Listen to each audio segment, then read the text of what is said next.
네, 헌법재판소에서 열린 윤석열 대통령의 탄핵 심판 8차 변론 기일이 조금 전에 마무리됐습니다. 관련 내용 박성배 변호사와 함께 자세히 짚어보도록 하겠습니다. 안녕하십니까? 안녕하십니까? 네, 지금 저희가 방금 전에 설명을 드린 것처럼 오늘 오전 10시부터 진행이 돼서 오후 5시 20분 정도의 재판이 종료가 됐습니다. 그리고 추가 기일이 사실 원래 잡혀 있지 않았는데 다음 주 화요일에 9차 기일을 잡았어요. 아직 어떤 증인을 부르겠다라는 건 밝혀지지 않았지만 지금 조금 전에 리포트 내용을 보시면 증거 조사를 진행하겠다 이렇게 밝혔는데 좀 어떤 이유에서 추가 기일을 잡았다 이렇게 보시나요? 사실 추가로 증인 신문을 예정하고 있지 않다고 하더라도 양측의 주장과 증거를 정리하는 차원에서 추가 기일 지정은 어느 정도 예견되는 상황이었습니다.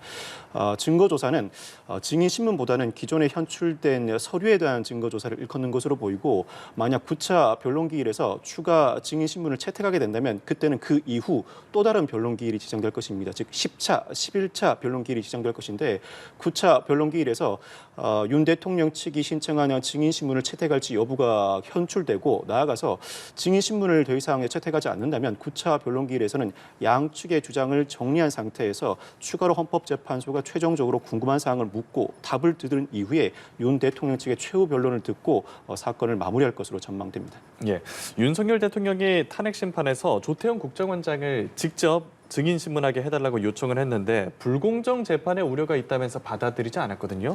이 결정은 어떻게 생각을 하십니까? 물론 이 결정을 두고 윤 대통령 측은 반발할 수도 있습니다. 그렇지만 헌법재판뿐만 아니라 일반 형사재판에서도 피고인이 직접 증인을 신문하는 경우는 흔히 벌어지는 상황이 아닙니다.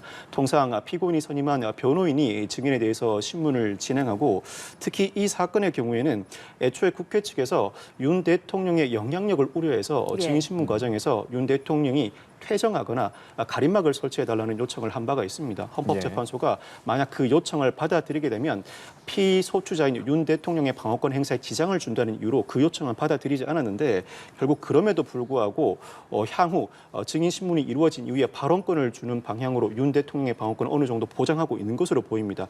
이 상황에서 윤 대통령이 직접 신문을 진행하는 것 자체를 막았다고 해서 재판이 불공정하게 진행된다고 볼 여지는 없어 보입니다. 그렇지만 윤 대통령 입장에서는 구체적인 사실관계에 관해서는 직접 당사자인 윤 대통령이 증인 신문을 할 필요성이 있다고 주장할 수는 있습니다. 그렇다고 하더라도 기본적으로 재판관 평의를 통해서 변호인을 통해 증인 신문을 진행하기로 결정된 이상 이 결정이 번복될 가능성은 낮아 보입니다. 윤 대통령이 즉각적으로 현장에서 질문하고 싶은 사항이 있다면 변호인을 통해 메모를 전달하는 방식으로 신문을 이어나가야 할 것으로 보입니다. 예. 그런데 저희가 최근 지난 기일들을 다시 되돌아보면 김용현 전 국방장관이 출석했을 당시에는 윤 대통령이 직접 질문을 하고 이에 대해서 또 김 전 장관이 대답을 하면서 질의응답 대화가 계속해서 이어진 경우도 있었습니다. 그러니까 지금 그러고 나서 재판관들이 평의를 했다고 하는데 이렇게 한번 이루어진 뒤에 이게 좀 부적절할 수 있겠다 이런 좀 평가랄까요? 그런 게 이루어졌을 것이라고 볼 수도 있을까요? 사실 헌법재판소의 주된 업무는 위헌법률 심판과 헌법소원입니다. 탄핵 심판은 흔히 수행하는 업무가 아닙니다. 그렇다 보니 증거 능력 문제를 비롯해서 일반 재판과 차별화되는 헌법재판소의 실무관이 아직까지 확립되지 않은 것으로 보이는데 특히 대통령이 탄핵 소추당한 상태에서 당사자로서 직접 법정에 출석해서 증인 신문하는 광경도 이번이 처음이라고 할 수 있습니다. 그렇죠. 이에 따라서 윤 대통령이 김용현 전 국방부 장관에 대해 직접 신문을 진행할 당시에는 제지해야 할지 여부를 두고 아직까지 결정이 이루어지지 않은 것 같습니다. 네. 특히 김용현 전 국방부 장관의 경우에는 이 비상계엄 사태와 관련해 윤 대통령 다음 가는 책임자로서 윤 대통령과 상당히 결을 같이 하는 인물입니다. 굳이 윤 대통령의 영향력으로 인해서 그 진술의 신빙성을 의심할 만한 사정이 없다 보니 굳이 제지를 하지 않았던 것으로 보이는데 향후 출석한 증인들의 경우에는 사정이 다릅니다.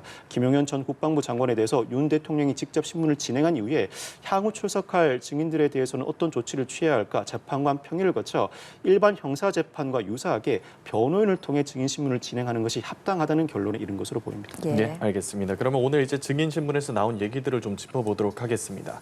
첫 번째 증인으로 조태용 국가정보원장이 출석을 했는데 신문이 2시간 30분 정도 진행이 됐습니다. 주요 쟁점은 홍장원 전 국정원 1차장이 작성한 체포조 메모 여부였고요. 조 원장은 홍 전 차장의 증언이 사실과 다르다고 했는데 계엄 당시에 홍 전 차장의 위치와 관련해서도 홍 전 차장하고 진술이 좀 달랐습니다. 오늘 출석한 3명의 증인 중에서 김봉식 전 청장이나 조성현 단장의 경우에는 이 사건 실체 관계와 관련된 진술을 했습니다. 네. 그렇지만 조태용 원장의 경우에는 앞서 증인으로 출석했던 홍장원 전 국정원 1차장의 진술 신빙성에 초점이 맞추어져 있었습니다.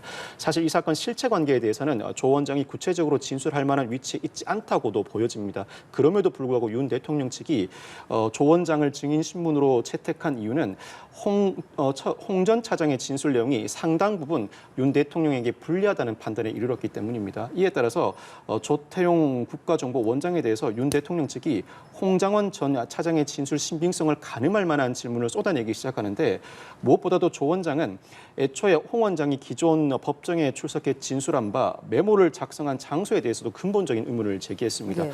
물론 조 원장은 윤 대통령으로부터 직접적인 지시를 받은 인물이 아니다 보니 실체 관계가 가까운 인물은 아닙니다만 적어도 홍 전 차장이 윤 대통령으로부터 관련 지시를 받았다면 보고받을 수 있는 위치에 있다 보니 그 진술의 신빙성은 충분히 다툴 수 있는 지위에 있습니다.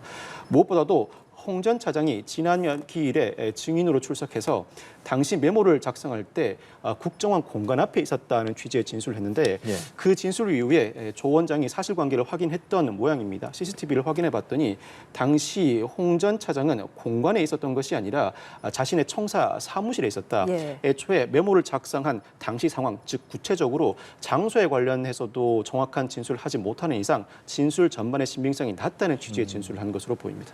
지금 오늘 내용을 좀 보면은 조태용 원장이 홍장원 전 차장에 했던 증언들 혹은 뭐 국회에서 발언했던 내용들에 대해서 좀 반박하는 내용들이 많이 눈에 띄었던 것 같아요.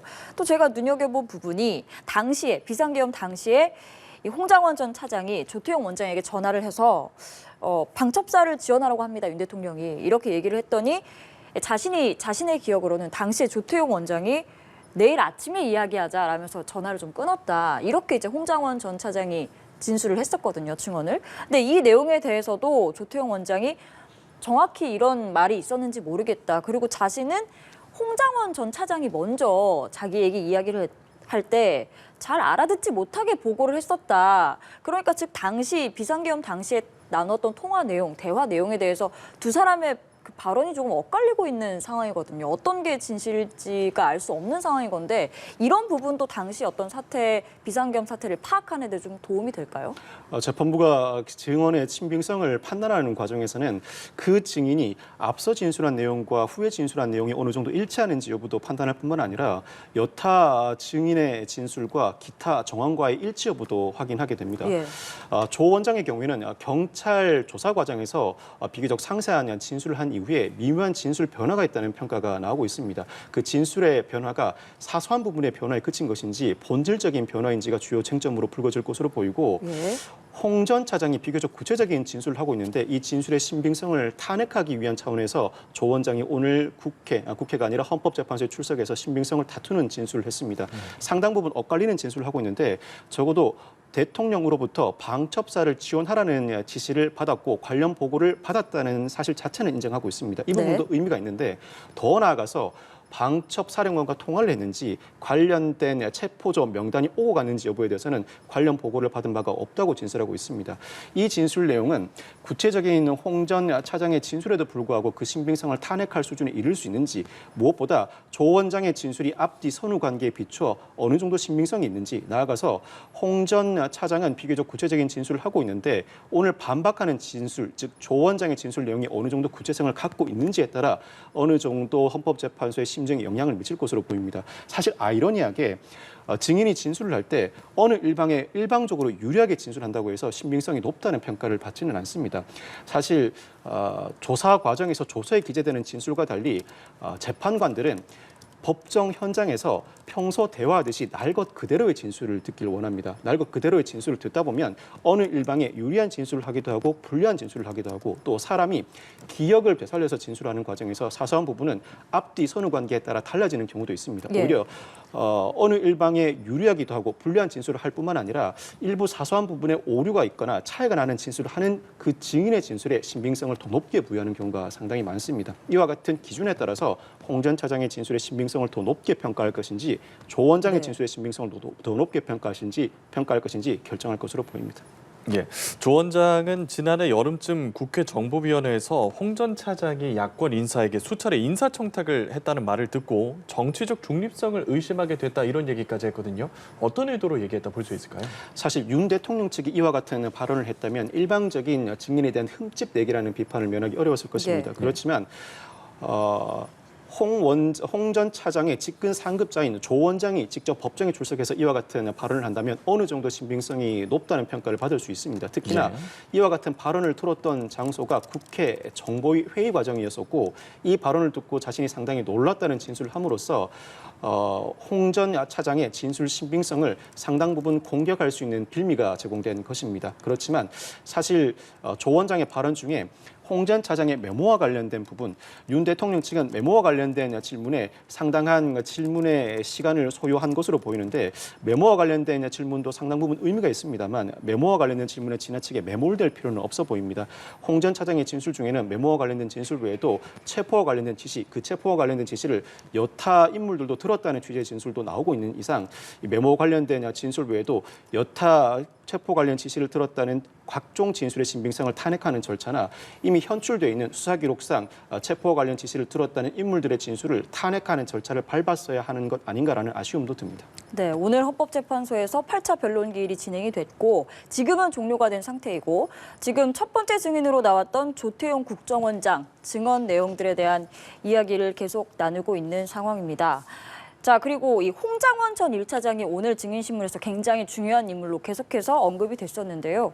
이 윤석열 대통령은 당시 홍장원 전 1차장을 해임한 건 홍장원 전 1차장이 지금 말씀해 주신 정치적 중립을 어긴 것으로 추정되는 그런 문제들이 있어서다라고 좀 이런 취지로 이야기를 했습니다. 당시 홍장원 전 1차장을 해임한 배경에 대해서도 윤 대통령이 직접 발언을 했는데 이거는 좀 어떤 것을 증명하기 위해서 이런 발언을 했다고 보시나요? 홍 전 차장의 증언이 윤 대통령 측에 상당히 불리한데 애초에 편향성을 갖고 있는 인물이라는 취지로 그 진술의 신빙성을 다투는 상황이라고 보아야 할 것입니다.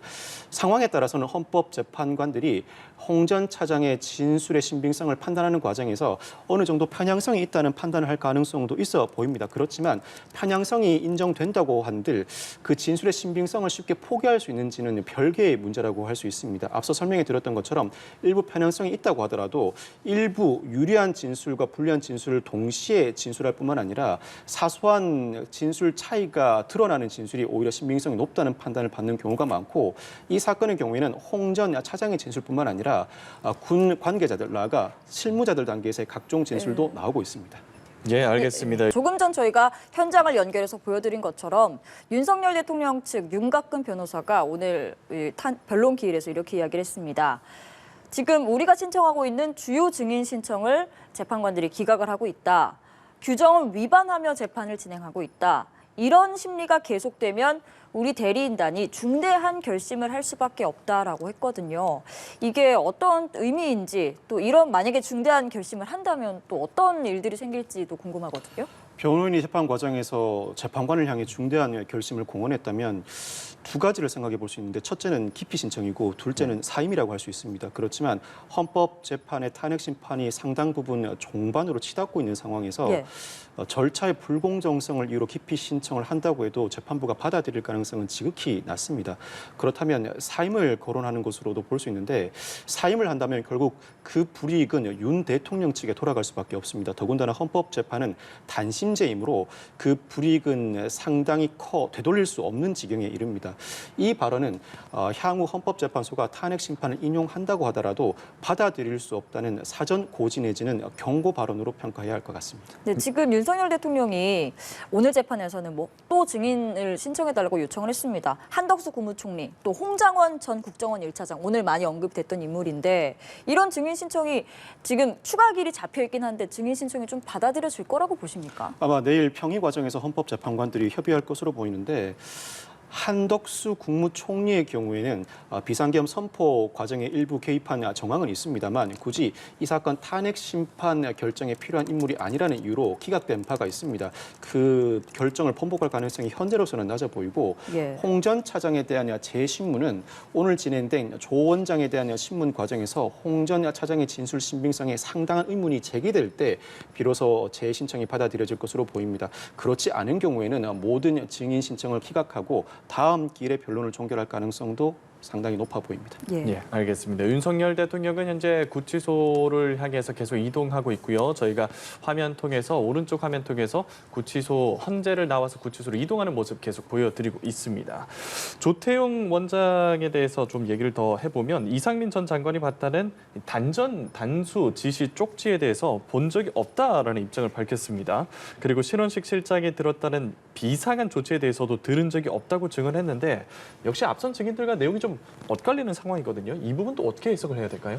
각자 증언들의 진술의 부합 여부도 그 신빙성을 가늠하는 데 중요한 요소인데 물론 조 원장 입장에서는 이상민 전 장관은 봤지만 자신은 대통령 집무실에 있는 관련 쪽지를 보지 못했을 가능성도 있습니다. 네. 이 발언을 두고 신빙성이 낮다고 평가할 수는 없습니다. 그렇지만 신원식 실장이 앞서 비상한 조치에 대해서 들은 바가 있다고 한 바 있는데 그럼에도 불구하고 기억하지 못한다는 부분은 다소 의문이 제기됩니다. 안가에서 나눈 대화이고 당시 대화에 참여한 인물이 소수인 상황이었고 윤 대통령이 비상한 조치를 언급했다면 상당히 기억에 남을 만한 대목이라 그럼에도 불구하고 기억이 나지 않는다는 부분은 관련 진술을 실제로 감행했을 때 추가적인 반대 신문에 대응하지 못한다는 차원에서 허위 진술을 했을 가능성도 배제하지는 못합니다. 물론 허위 진술이라고 단언하지는 못하겠습니다.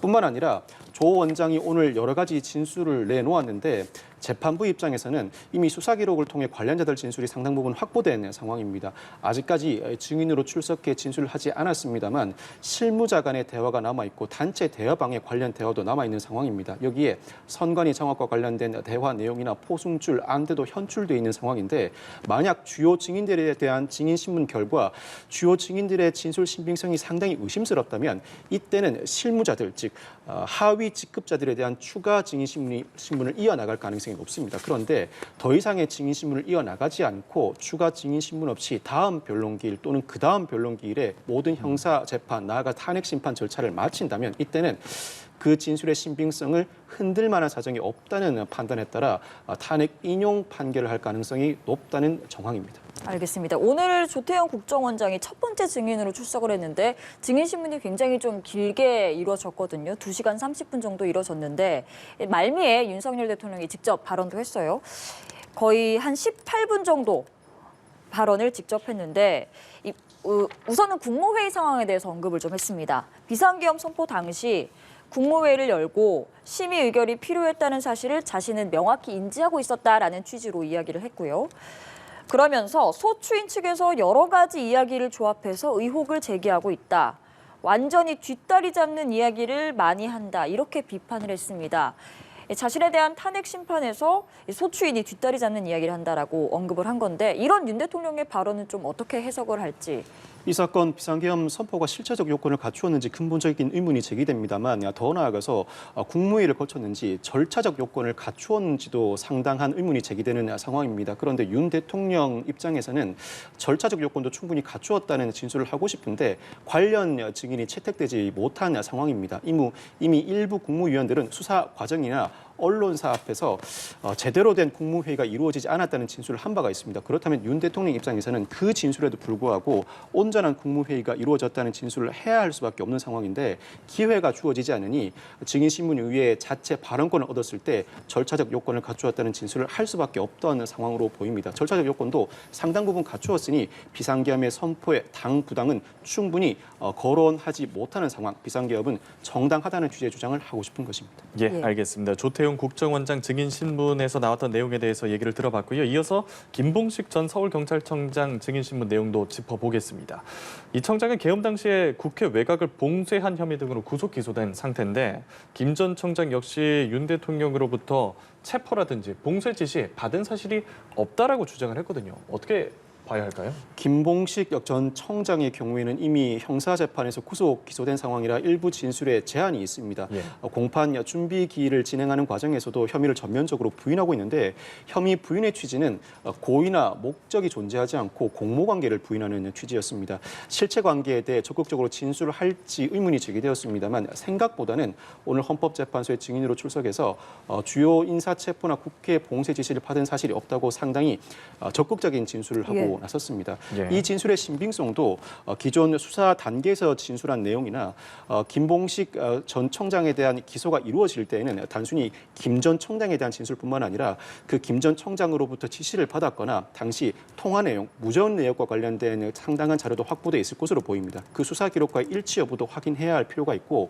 무엇보다 조지호 전 경찰청장이 오늘 증인으로 채택돼 신문할 예정이었습니다만 자신의 건강상의 문제를 들어서 출석하지 않은 바가 있습니다. 예. 그 의미는 물론 건강상 이유로 직접 출석해 증언하기 어려운 사정도 있겠습니다만 조지호 전 경찰청장은 더 이상 할 말이 없다는 의미로 읽힙니다. 수사 단계에서 자신이 한 진술의 신빙성을 또다시 거론하는 것 자체가 무의미하다. 기존 수사 단계에서의 진술 자체의 신빙성은 헌법재판소가 수사 기록을 통해 파악해달라는 취지로 읽히는 상황이라 조지호 전 경찰청장의 수사 단계에서의 진술과의 일치 여부도 김봉식 전 청장의 진술의 신빙성을 가늠할 때 판단해야 할 대상이라고 할 수 있습니다. 네, 김봉식 전 청장이 지금 구속 기소되어 있는 상태잖아요. 오늘 했던 증언을 좀 종합을 다시 해보자면 일단 체포조 지시에 대해서는 이와 관련한 기억은 없다라고 이야기를 했고 국회 봉쇄와 관련해서도 질서 유지 차원이었다. 이게 잘못된 걸 알고는 바로 봉쇄를 해제했다라고 이야기를 했거든요.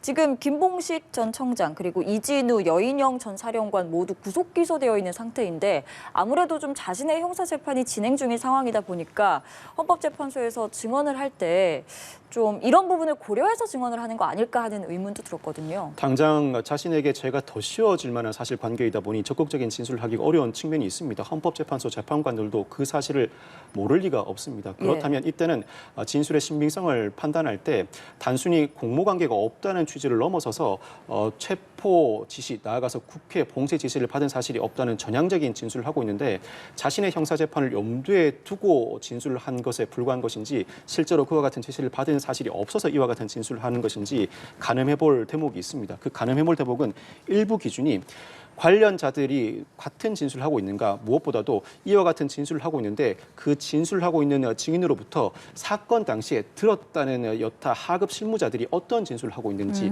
그 하급 실무자들의 진술은 이미 수사 기록에 현출되어 있는 것입니다. 앞서 설명해 드렸는데 김 전 청장의 진술이나 여타 증인의 진술의 신빙성에 상당 부분 의문이 제기된다면 이때는 헌법재판소 재판관들이 하급 실무자에 대한 증인 신문을 채택해서 직접 그 진술을 들어보려고 할 가능성이 높습니다.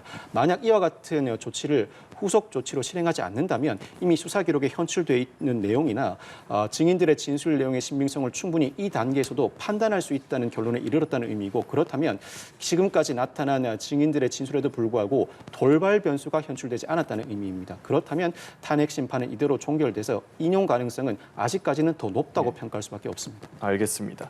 국회 앞에 배치됐던 기동대에 대한 입장도 밝혔는데 전자견 집회에 대비하기 위해 철야 근무하던 인원이라고 얘기를 했거든요. 계엄군하고 시민 간의 충돌을 방지하려는 차원에서 조치를 한 거다라고 강조를 했는데 이전에 이진우 전 사령관이나 여인영 전 사령관 같은 경우에는 구속 기소된 상태에서 아예 좀 답변을 거부했잖아요. 그런 것과는 좀 대비되게 답변은 상대적으로 좀 구체적으로 계속했네요. 국회 봉쇄 자체는 부인할 수 없는 상황이다 보니 그 경위에 대한 진술은 불가피했던 것으로 보입니다. 특히나 국회 봉쇄 과정에서 동원된 경찰관들의 성격에 대해서도 진술을 했는데 전장현 집회에 대비하기 위해 어차피 근무가 예정되어 있던 인력이라는 취지의 진술을 함으로써 국회 봉쇄 지시와 관련해 새롭게 인력을 동원하지는 않았다. 새롭게 어떠한 행위를 추가적으로 실행하지는 않았다는 취지의 진술을 한 것으로 보입니다. 이 진술의 신빙성도 역시 하급 실무자나 여타 증인들이 어떠한 진술을 하고 있는지 그 신빙성을 가늠해 볼 만한 기회가 있을 것으로 보입니다. 헌법재판소 재판관들이 출석한 증인들에 대해서는 자신이 기억하고 있는 있는 사실관계에 대한 질문을 할 수밖에 없는데 예. 이미 진술을 통해서 현출되지 않았거나 현장에서 헌법재판관들이 질문하지 않은 사항이라고 하더라도 수사 기록에 관련 내용이 충분히 담겨 있을 수 있습니다. 수사 기록에 담겨 있는 내용과 증인들의 진술 내용을 대비해 봄으로써 단순한 사소한 진술의 차이에 불과한 것인지 본질적인 차이에 불과함으로써 진술의 신빙성이 상당히 낮다고 볼 것인지 충분히 판단할 여지는 있어 보입니다. 네, 지금 탄핵 심판이 거의 하루 종일 진행이 되다 보니까 증인도 많고 내용도 많아서 정리할 내용이 조금 많은데요. 마지막으로 조성현 수도방위사령부 제1경비단 증언 내용을 좀 살펴보도록 하겠습니다. 저희가 조금 전에 영상으로 보여드린 것처럼 정영식 재판관 등 재판관들이 직접 질문을 했습니다. 당시에 어떤 지시를 받았는지, 누구로부터 지시를 받았는지, 당시 상황이 어땠는지 질문을 했는데 이 조성현 단장은 그 당시에 이진우 수방사령관으로부터 국회의원을 끌어내라라는 지시를 받았다고 명확히 이야기를 했거든요. 특히 이 조성현 단장이 재판부가 직권으로 부른 증인이라는 점도 좀 의미심장하고요. 이런 진술, 이런 증언은 헌재가 좀 어떻게 판단할까요? 이진우 수방사령관의 자신에 대한 형사재판이 예정돼 있는 상황이라 사실상 진술 거부권을 행사하다 보니 헌법재판소가 조 단장을 직권으로 증인이냐 채택했습니다. 재판관이 직권으로 채택한 증인의 경우에는 여타 증인과 달리 먼저 헌법재판관들이 증인 신문을 진행하기 마련입니다. 재판관들이 먼저 증인 신문을 진행하는 경우에는 그 증인 신문 진행 과정에서 질문과 답변이 오고 가는 과정에서 그 답변 내용이 상당 부분 정리되기 마련입니다. 정리된 답변 내용을 토대로 국회와 윤 대통령 측이 주신문 내지는 반대 신문을 이어나가는데 재판관의 질문과 답변 과정에서 이미 재판관이 의문을 가지는 부분은 해소되었다고 볼 여지가 있습니다. 예. 특히 조 단장은 이진우 수방사령관으로부터 국회 내부로 진입해서 국회의원을 끌어내라는 취지의 지시를 받았고 정확한 워딩을 표현해달라는 재판관의 요청에도 상당 부분 이 취지에서 벗어나지 않는 진술을 했습니다. 관련된 의문을 제기했음에도 불구하고 그 진술의 취지를 일관하고 있는데 이 부분은 윤 대통령 측이 적극적으로 탄핵할 필요가 있습니다. 이후에 이루어진 반대 신문 과정에서 윤 대통령 측이 어느 정도 진술의 신빙성을 탄핵하는 데 성공했는지는 모르겠습니다만 조 단장의 진술은 기존 특전사령관, 방첩사령관, 정보사령관, 나아가 수방사령관이나 그 실무자들의 진술과도 일부 맥을 같이 합니다. 그렇다면 그 맥을 같이 하는 진술의 신빙성을 끌어내기 위해서는 윤 대통령 측이 만반의 준비를 갖추었어야 할 것으로 보이는데 어느 정도의 준비를 갖추고 헌법재판관에 먼저 이루어진 질문에 대한 답변의 신빙성을 끌어내렸을지는 지켜봐야 할 대목으로 보입니다. 예, 공포탄도 지참했다고 하면서 상당히 당시에 소지한 장비 등에 대해서도 구체적으로 답변을 했는데 이 공포탄 지참한 것 같은 부분은 일반적인 상황이 아니었다라고 얘기를 했거든요. 그리고 계엄 해제 후에도 철수 지시를 못 받았다고 하고 계엄 해제한 가결 후 보고하고 빠졌다 이런 증언들도 했는데 이런 부분들은 어떤 판단에 영향을 줄까요? 조 단장은 상당한 고위급입니다만 실무자이기도 합니다. 실무자로서 공포탄을 지참하는 것은 일반적인 상황이 아니라거나 계엄 해제 후에도 철수 지시를 받지 않았다는 부분은 상당한 신빙성을 부여받는 진술이라고 할 수 있습니다. 만약 오늘 윤 대통령 측이 관련된 진술에 대해서 신빙성 탄핵이 부족했다면 이후에는 다시 조 단장을 불러서 증인 신문을 하지 못하는 상황인 이상 기존의 수사 기록뿐만 아니라 여타 증인의 신빙성을 탄핵하기 위한 자료 수집, 나아가서 이진우 수방사령관을 접촉하는 한이 있더라도 그 증인의 신빙성을 탄핵하기 위한 여타 증거 자료를 수집해서 적극적으로 제출할 필요가 있습니다. 비교적 신빙성이 높은 진술이라는 평가를 받을 수밖에 없는 상황인 이상 현장에서 진술의 신빙성을 탄핵하지 못했다면 여타 자료를 수집해서 진술의 신빙성을 다투는 절차를 밟아야 할 것으로 보입니다. 그 자료가 상당히 유의미해 헌법재판관의 심정에 영향을 미치는 상황이라면 신속한 심리도 중요하겠습니다만 조 단장을 다시 불러서 증인 재신문을 진행할 가능성도 배제하지 못합니다. 알겠습니다. 마지막 증인에 대한 이야기까지 나눠봤고요. 지금 헌법재판소 탄핵 심판 이제 거의 끝나가는 분위기인데 또 마은혁 헌법재판관 후보자 임명하지 않은 것에 대한 지금 탄핵 심판도 진행이 되고 있습니다. 일단은 현재처럼 8인 체제에서 선고를 할 가능성이 높은데 또 이 재판 결과가 그 윤석열 대통령 탄핵 심판의 예고편이 될 수도 있다라는 전망도 있고 이 재판에 대해서는 좀 어떻게 결과를 예상하시나요?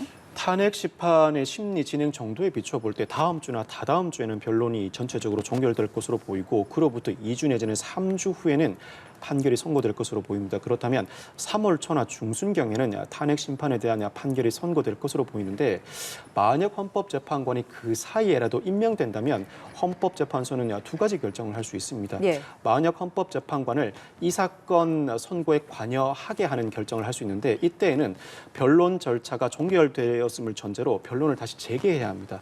적어도 헌법재판소법에 따르면 탄핵 심판 선고에 관여하기 위해서는 최종 심리에는 관여해야 합니다. 그렇다면 예. 이미 종결된 변론 절차를 재개하고 변론 절차 갱신 절차를 밟아야 하는데 이와 같은 절차를 선행해야 비로소 만약 헌법재판관이 판결 선고에 관여할 수 있게 됩니다. 그런데 그와 같은 조치를 취한다면 심리의 불공정성에 대한 논란은 더 크게 불거질 수 있습니다. 예. 8인 체제로 그대로 판결을 선고할 가능성이 높아 보이는 이유입니다. 즉 탄핵 심판 심리가 상당히 빠르게 진행되는 상황이라면 굳이 만약 헌법재판관이 임명된다고 하더라도 판결 선고에 관여하기 위해서 무리수를 둘 필요는 없어 보입니다.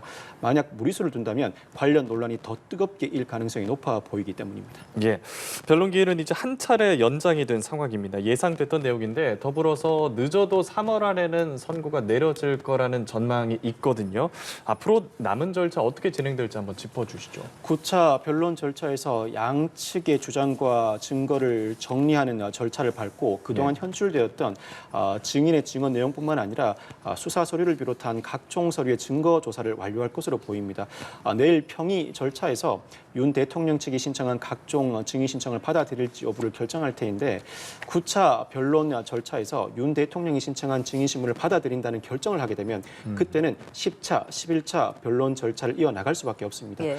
증인 신문을 더 이상 진행하지 않는다는 결정을 할 때에는 9차 변론 절차에서 더 이상 변론은 이어지지 않을 것으로 보이고 그 변론 절차가 종결된다면 이때는 평의를 거치게 됩니다. 평의에서 주심 헌법재판관이 그동안 진행 상황을 전반적으로 현출하고 표결 절차에 붙이게 되는데 이 표결 절차에서 현출된 다수와 소수 의견을 반영한 판결문 작성 절차, 나아가서 다수 소수 의견의 근거를 뒷받침하는 판결문 근거 제시 절차가 이루어지게 됩니다. 이 절차는 통상 2주에서 3주가 걸릴 것으로 보이고 만약 그 심리를 진행하는 과정에서 헌법재판관들 사이에 이견이 상당하다면 추가로 변론 절차를 진행하지 않는다고 하더라도 그 결론에 이르기까지 4주 정도가 소요될 가능성도 배제하지 못합니다. 알겠습니다. 윤석열 대통령의 탄핵 심판 8차 변론 기일이 오늘 진행됐고 다음 주 화요일에 9차 변론 기일이 열릴 예정입니다. 박성배 변호사와 이야기 나눠봤습니다. 고맙습니다. 네, 감사합니다.